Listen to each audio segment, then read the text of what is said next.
Bowler Jasprit బుమ్రాను ICC men's test cricketer of the year award వరించింది. అంతర్జాతీయ క్రికెట్ మండలి ప్రకటన చేసింది. స్వదేశీతో పాటు విదేశీ పిచ్లపై 2024లో బుమ్రా సత్తా చాటారు. తన బౌలింగ్తో భారత్కు కీలక విజయాలను అందించారు. 2024లో 13 టెస్టు మ్యాచ్లు ఆడి 71 వికెట్లను తీశారు. వెన్నుగాయం నుంచి కోలుకొని మళ్లీ టెస్టులు ఆడిన బుమ్రా అద్భుతంగా బౌలింగ్ చేశారు. 31 ఏళ్ల బుమ్రా గతేడాది 14.92 సగటుతో వికెట్లు తీశారు. ఐసీసీ తన ప్రెస్ రిలీజ్లో బుమ్రా బౌలింగ్ రికార్డులను మెచ్చుకుంది.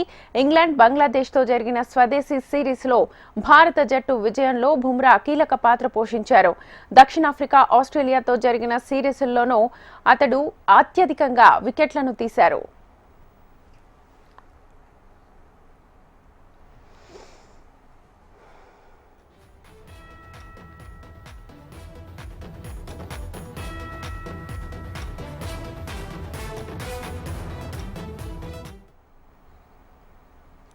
ఐసీసీ అవార్డుల్లో టీమిండియాకు మరో ప్రతిష్టాత్మక పురస్కారం దక్కింది. భారత మహిళా స్టార్ బ్యాటర్ స్మృతి మంథనాకు అవార్డు దక్కింది.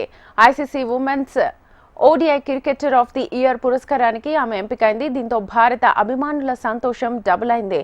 ఒకవైపు బుమ్రా, మరోవైపు మంథనా టీమిండియా ప్రతిష్టను పెంచడం, క్రేజీ అవార్డులు కొట్టేయడంతో ఫ్యాన్స్ ఫుల్ ఖుషి అవుతున్నారు.